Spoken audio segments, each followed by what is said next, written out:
Sa mga kalodi, mapagpalang hapon sa inyong lahat mga kalodi. Andito po tayo ngayon sa ilalim ng tulay, no? Tulay ng Jones Bridge. So sa ngayon kasi mga kalodi, medyo mahina po yung pamasada, kaya naisipan ko na magsambay na muna kami ng anak ko rito para mag-rest kami mga kalodi. So matapos lang po namin kumain, ano? Kaya dito kami ngayon sa ilalim ng tulay ng Jones Bridge. So ayan sa lahat ng mga subscriber natin, mga viewers, silent viewers, at siyempre naman sa ating mga commenters.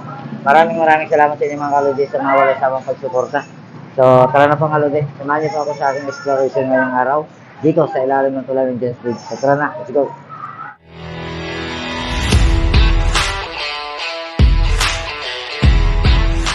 So, ayan mga kalodi, ano, napaka-aliwalas po ng araw ko ngayon. Saka marami din po mga sasakyan doon mga kalodi sa may tulay na yun. Yung bata na to. Ay, bakit ka laro ng laro sa dumi? Ha? Laro ka ng laro sa dumi? O, sipon mo, punasan mo yung sipon mo. Ilabas mo yan. Ay, nako ang mga kaludi, ano, kawawa naman itong bata na ito. Kaya ko na sana magulang ito. Nabayaan ng magulang eh.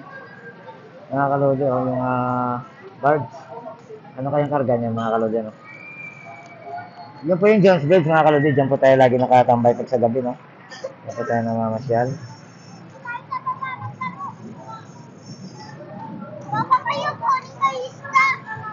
Ang dami po mga estudyante dito, mga kaludi. Nagpa-practice sila ng mga sayaw nila, mga kaludi, no? Sila. Kabilaan po yung mga kalodi. Dito kasi napakasarap kasi ng hangin dito mga kalodi.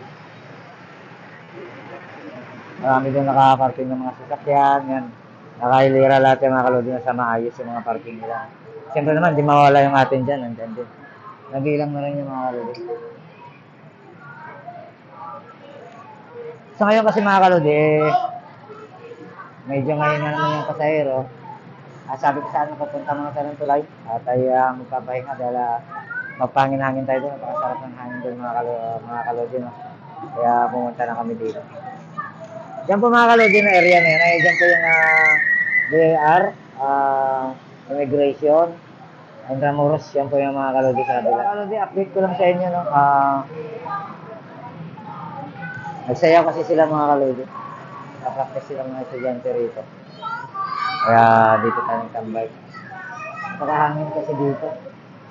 Pwede tayong ice cream para. Ito bagong ice cream yung mga kalodi. Hindi pa natin na-vlog yan, pero na-vlog na natin yung mga ice cream. Bili tayo mga kalodi. Magkano ang ganito bro? 20 bigyan mo isa.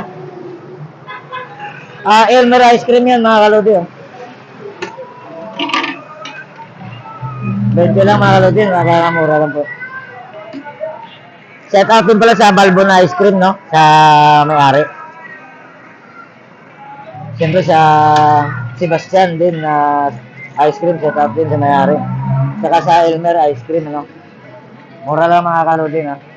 Tingnan nyo. Siksik na siksik po yan. Ayan mga kalodi, napakasarap yan. No? So ayan, hanggang dito lang video natin mga kalodi. Maraming salamat po sa lahat ng mga nagsusuporta sa atin.